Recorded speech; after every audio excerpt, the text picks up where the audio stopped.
21 मई 1991 भारत ने वो रात कभी नहीं भूली। एक धमाका, एक रोशनी और पल भर में देश का भविष्य राख बन गया। लेकिन ये कहानी सिर्फ एक धमाके की नहीं है, ये कहानी है सबसे बड़े राजनीतिक षड्यंत्रों में से एक की, जहाँ एक देश की राजनीति, दूसरे देश का गृह युद्ध और एक खतरनाक संगठन LTTE सब एक ही बिंदु पर आकर मिलते हैं। श्रीलंका में तमिल और सिंहली समुदाय के बीच संघर्ष कई सालों से चल रहा था। तमिल लोग दशकों से अत्याचार झेल रहे थे और इसी बीच उठकर उभरा एक संघर्ष LTTE यानी liberation tigers of Tamil Eelam. उनका लक्ष्य था श्रीलंका के उत्तरी इलाके में एक स्वतंत्र तमिल देश बनाना। श्रीलंका सरकार उन्हें रोक नहीं पा रही थी, इसलिए भारत से मदद मांगी। राजीव गांधी ने इंडियन पीस कीपिंग फोर्स भेजी, लेकिन ये फैसला वही पुल बन गया जिसने आगे चलकर एक पूर्व प्रधानमंत्री की जान ले ली। IPKF के श्रीलंका पहुंचते ही हालात सुधरने के बजाय बिगड़ गए।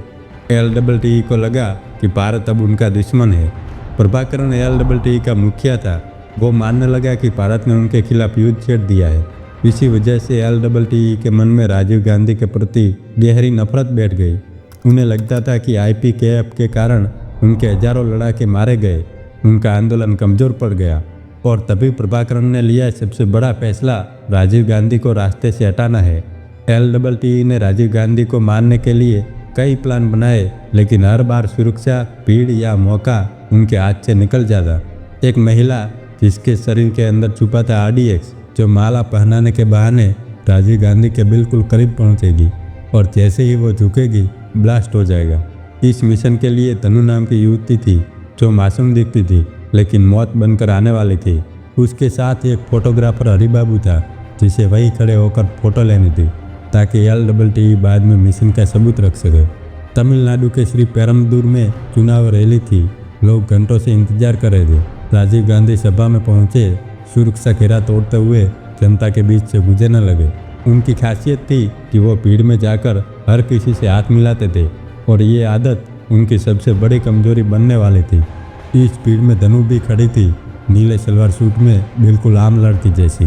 माला हाथ में लेकर धीरे धीरे आगे बढ़ी और सुरक्षा अधिकारी भी उसे सिर्फ एक आम लड़की समझकर नजरअंदाज कर गए।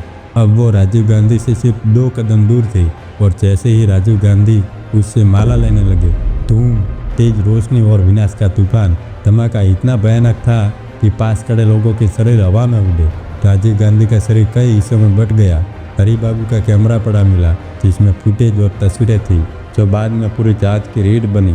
मौके पर अफरा तफरी मच गई। लोग रो रहे थे, भाग रहे थे और भारत ने 1 मिनट में अपना भविष्य खो दिया।